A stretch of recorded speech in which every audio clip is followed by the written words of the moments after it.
Hi guys, good morning. आज हम लोग हायर परचेज सिस्टम में एमसीक्यू देखने वाले हैं। इससे पहले हम आपको ट्रू फॉल्स का क्वेश्चन जो भी वीवीआई था वो हम बता दिए थे। मल्टीपल चॉइस क्वेश्चन आज हम लोग देखेंगे। वीवीआई सारा का सारा वीवीआई है। अगर आपके एग्जाम में एमसीक्यूज पूछा जाता है देन आप इसको अच्छे से प्रिपरेशन कर लीजिए। ओके, है तो हमारे पास वैसे इंग्लिश मीडियम में क्वेश्चन, लेकिन इसको इंग्लिश में ना हम लोग हिंदी में तोड़ तोड़ के पढ़ेंगे और समझने का कोशिश करेंगे और इसका जो करेक्ट आंसर होगा वो हम आपको बताएंगे। Clear guys? तो चलिए हम लोग स्टार्ट करते हैं। फर्स्ट क्वेश्चन हमारे पास है, higher purchase system is govern by. देखो, हायर परचेज सिस्टम जो है वो कौन से एक्ट के अंदर आता है, इसको कौन सा एक्ट गवर्न करता है। ओके, तो हायर परचेज सिस्टम का एक अपना एक्ट है जिसको हम लोग बोलते हैं हायर परचेज एक्ट 1972। ओके, तो इसका ए आंसर होगा। क्लियर? बी में चलते हैं, instalment system is govern by. देखो, इंस्टॉलमेंट सिस्टम के लिए जो एक्ट है वो सेल ऑफ गुड्स एक्ट है, जो हम आपको ट्रू फॉल्स में भी बता दिए थे। तो इसका सेल ऑफ गुड्स एक्ट होगा, ये बी आंसर इसका होगा। क्लियर? नाउ 3 नंबर में चलते हैं। कहता है, under hire purchase system the agreement can be dash any time. अब इस बीच में हम लोग क्या फिल करेंगे? ओके, तो इसमें 4 ऑप्शन है, चारों में से कोई एक यहां पर फिट होगा और उसे हमें देखना है। रिन्यूड करना है, मतलब रेन्यूअल जिसको बोलते हैं वो करना है, नहीं। उस एग्रीमेंट को, हायर परचेज एग्रीमेंट जो होती है उसको रिन्यू नहीं किया जाता है, रेन्यूअल नहीं किया जाता है। रजिस्टर किया जाता है, नहीं। टर्मिनेट किया जा सकता है एनी टाइम, किसी भी समय हम इसको टर्मिनेट कर सकते हैं। ओके, खंडित कर सकते हैं एग्रीमेंट को। नाउ तो 3 का सी होगा। 4 नंबर में चलते हैं हम लोग। When an asset is acquired on hire purchase system, जब कोई एसेट हायर परचेज सिस्टम किराया क्रय पद्धति पर हम खरीदते हैं, the asset account is debit, asset account को डेबिट करते हैं with dash of the asset in the book of the hire purchaser. Hire purchaser के बुक में जो पहला एंट्री होता है एसेट खरीदने का, उसका एंट्री हम लोग क्या करते हैं, asset account debit to hire vendor account, hire vendor account. लेकिन वहां पे कौन सा प्राइस दिया जाता है एसेट का, ये पूछा गया है। तो एसेट का वहां पे हम लोग क्या, कैश प्राइस डालते हैं। कौन सा प्राइस डालते हैं? Cash price.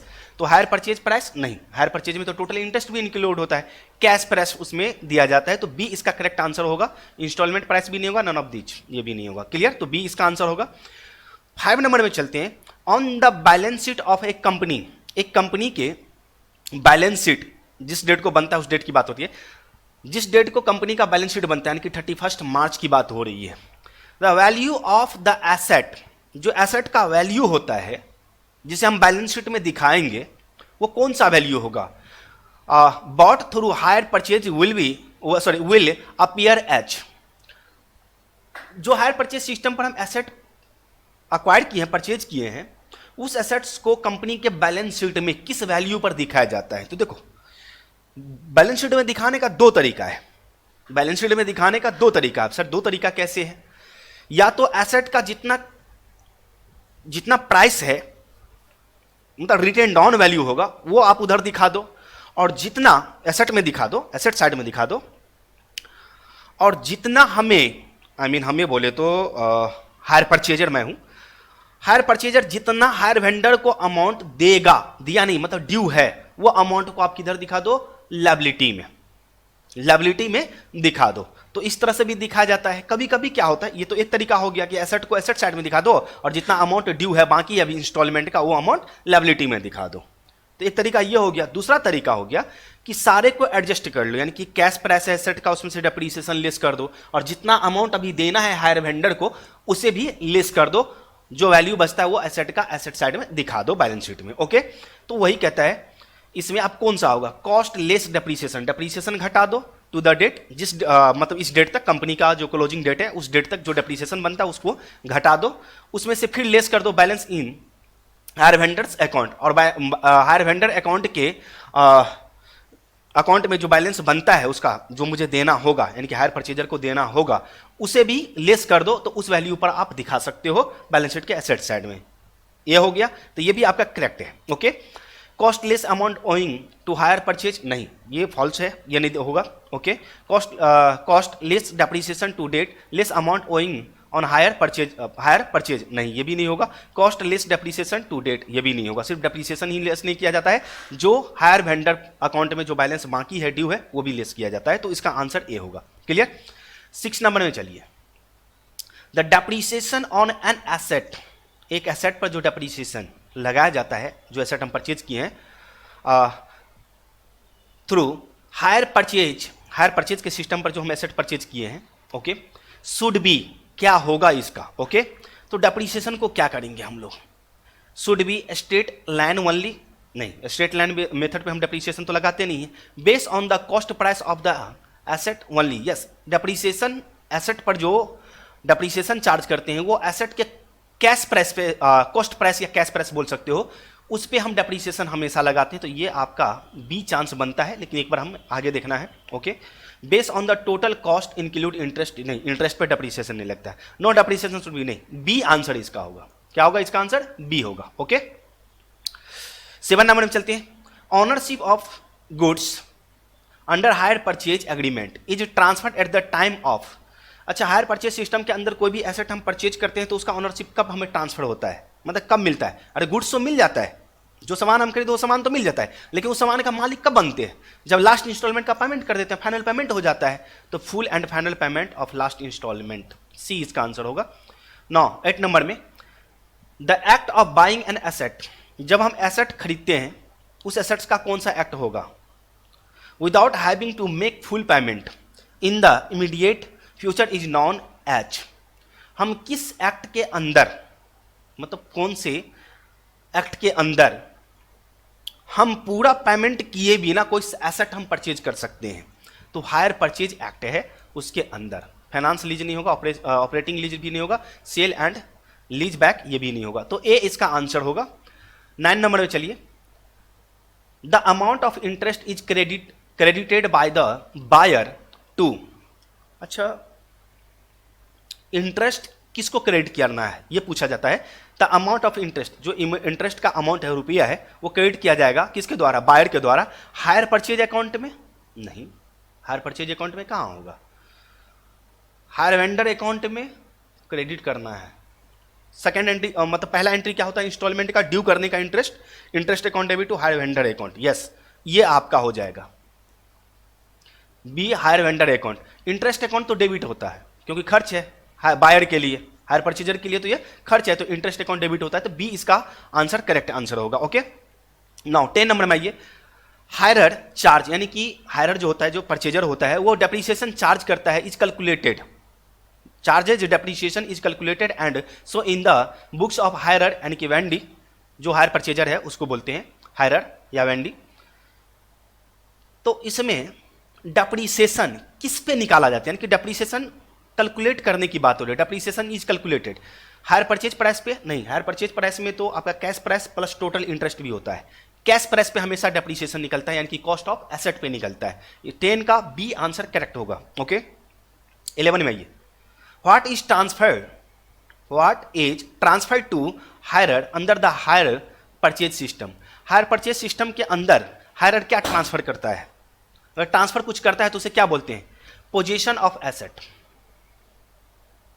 यानी कि व्हाट इज ट्रांसफर टू हायरर, यानी कि हायर परचेजर को क्या ट्रांसफर किया जाता है एसेट का हायर परचेज सिस्टम के अंदर, क्या ऑनरशिप ना, ऑनरशिप तो last full and final payment कर देंगे तब वो हायर परचेजर को ऑनरशिप मिलता है। तो क्या ट्रांसफर होता है, position of asset, asset use करने का अधिकार, यानी कि एसेट को अपने पास लेने का अधिकार ट्रांसफर हो जाता है, कि एसेट ट्रांसफर करता है, इट मींस एसेट ट्रांसफर करता है ओनली, एसेट का ओनरशिप ट्रांसफर नहीं करता है। Ownership and position of assets नहीं, ऑनरशिप तो लास्ट इंस्टॉलमेंट का पेमेंट करने के बाद होता है, तो इसका बी करेक्ट आंसर होगा। 12 नंबर में आइए, under hire purchase system, hire purchase system के अंदर डाइस has the right to sell, किसको सेल करने का अधिकार होता है, सेल करने का मतलब किसको, अब हायर परचेज सिस्टम के अंदर कोई हायर परचेजर एसेट खरीदा है तो वो तो बेच नहीं सकता है जब तक लास्ट इंस्टॉलमेंट का पेमेंट न कर दे तब तक। तो ये राइट किसको, हायर वेंडर को होता है, किसको, हायर वेंडर को होता है, क्लियर। तो 12 का बी करेक्ट आंसर होगा। 13 नंबर में, if there is any default, default का मतलब किसी इंस्टॉलमेंट का पेमेंट करने में असमर्थ है, नहीं पेमेंट किया उसको बोलते हैं default in payment. Okay, the seller has the right to repossess the goods and forfeit the amount already received. कहता है कि अगर हायर परचेजर किसी इंस्टॉलमेंट का पेमेंट करने में डिफॉल्ट करता है तो सेलर के पास राइट होता है, अधिकार होता है टू रिपोसेज। रिपोसेज का मतलब पुनः अपने अधिकार में एसेट्स लेने का, एसेट भी वापस ले लेगा। एंड फॉरफिट, फॉरफिट का मतलब जब्त करेगा। क्या जब्त करेगा? The amount already received. Hire purchaser से हायर वेंडर को जो अमाउंट रिसीव्ड हो चुका है, चाहे डाउन पेमेंट है चाहे किसी भी इंस्टॉलमेंट का, वो अमाउंट फॉरफिट कर लेगा, वापस नहीं करेगा। ओके, तो ये ट्रू है। ओके, सत्य है ये। नाउ 14 नंबर में, under hire purchase system the retail price of the articles is called. Retail price कहलाएगा। हायर परचेज सिस्टम में भी तो रिटेल प्राइस ही कहलाएगा। ओके, तो ये हमें सी आंसर होगा, रिटेल प्राइस ही होगा। किसी भी वस्तु का जो दाम होता है हायर परचेज सिस्टम में, सेलर जो सेल करता है उसके लिए रिटेल प्राइस ही होता है। ओके, तो ये रिटेल प्राइस होगा। 15 नंबर में, the initial amount paid higher purchase system is called down payment. Initial का मतलब तुरंत, जैसे ये सामान खरीदे, जिस दिन खरीद रहे उस समय जो हम पेमेंट करते हैं उसको बोलते हैं डाउन पेमेंट। इसका बी आंसर होगा, B answer, sorry D answer होगा, डाउन पेमेंट होगा। 16 number, under hire purchase system, hire purchase system के अंदर interest is calculated on. Interest किस पे कैलकुलेट किया जाता है? तो जितना अमाउंट उसका बाकी है उस पर हम इंटरेस्ट देते रहेंगे। कैश प्राइस पे नहीं भैया, हायर परचेज प्राइस पे, हायर परचेज प्राइस पे नहीं भैया, आउटस्टैंडिंग बैलेंस पे। सी आंसर होगा। अरे जितना रुपया आपका रखेंगे उसी पे ब्याज देंगे ना। आई मीन हायर परचेजर मैं, हायर वेंडर आप हो, तो जितना रुपया आपका रखेंगे उतना ही पर तो ब्याज लोगे आप। जितना दे दिए उस पर भी ब्याज लोगे नहीं। 16 का सी। तो 17 नंबर में चलते हैं हम लोग। If the hire purchaser fails to make payment of any instalment, यानी कि हायर परचेजर किसी भी इंस्टॉलमेंट का पेमेंट करने में फेल करता है, it is called default and the vendor has the right of repossession. Repossession means पुनः अधिकार में लेने का अधिकार होता है, मतलब पुनः एसेट को बैक, मतलब वापस ले लेने का अधिकार होता है। किसको? वेंडर को। ओके, तो रिपोजेशन उसको बोलते हैं। 18 नंबर में आइए। If the hire vendor may take away all the goods on which there is a default of installment is called। यहाँ पर क्या कहता है कि if the hire vendor जो है यानी कि seller may take away all the goods, पूरा का पूरा गुड्स ले लेता है वापस, on which, कब?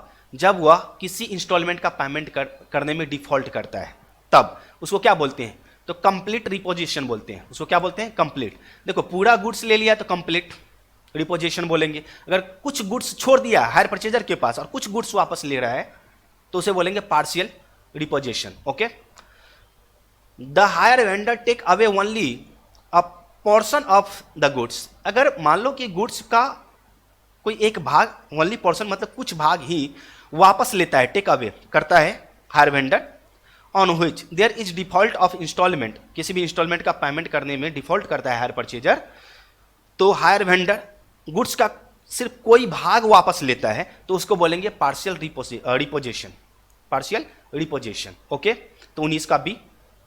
20 में आते हैं 20 नंबर में। In the book of hirer, हायरर मतलब हायर परचेजर की बात होती है, हायरर बोले तो हायर परचेजर।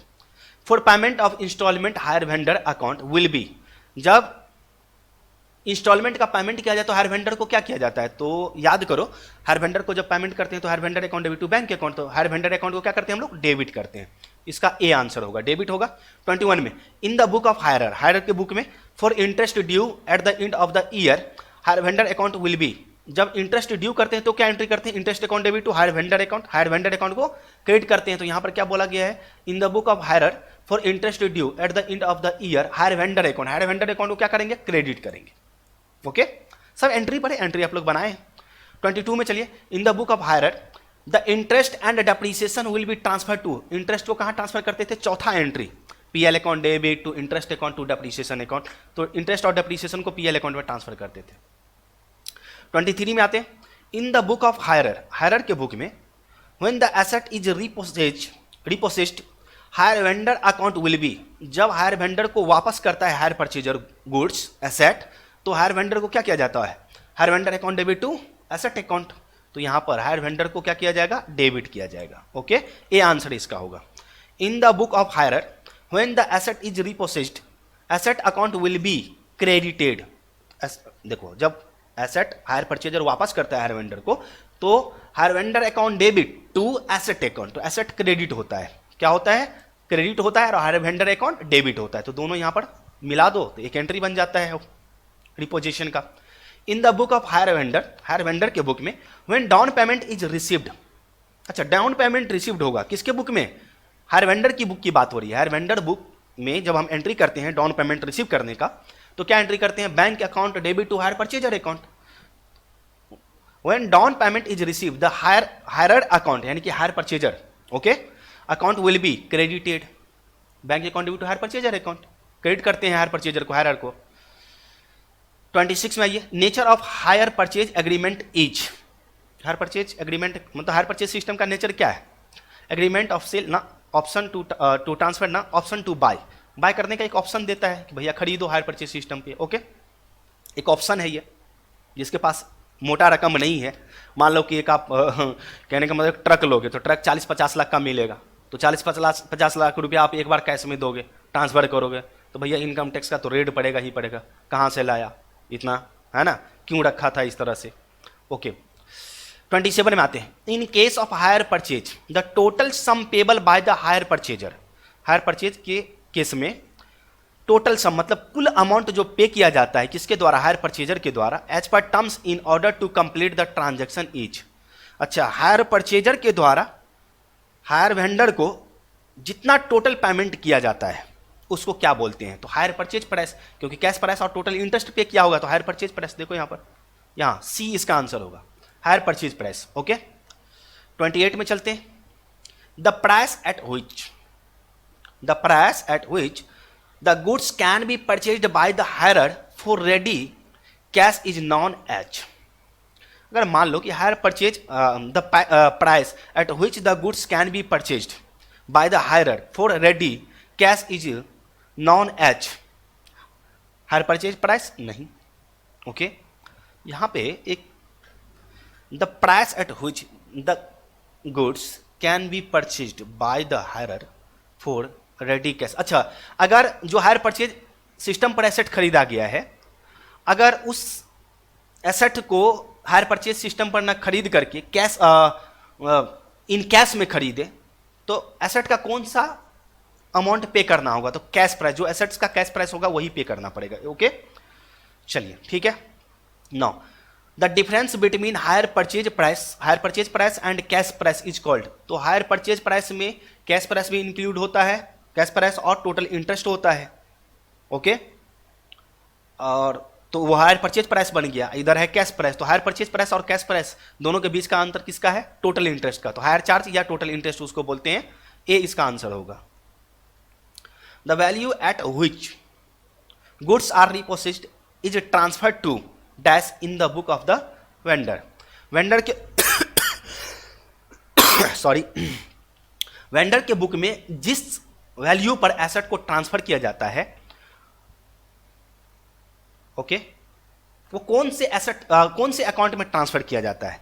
एसेट अकाउंट में, गुड्स अकाउंट में, गुड्स रिपोसेस्ड अकाउंट में। यहां पे जब वेंडर हायर परचेजर से वापस लेता है गुड्स अपना, तो उस समय एसेट अकाउंट डेबिट मतलब उसको ट्रांसफर किया जाता है टू रिपोसेस्ड गुड्स रिपोजिशन अकाउंट या रिपोसेस्ड अकाउंट बोलते हैं उसको, क्रेडिट किया जाता है, तो उसे गुड्स रिपोसेस्ड अकाउंट में ट्रांसफर कर दिया जाता है। Cash price equal to, cash price किसके बराबर होता है?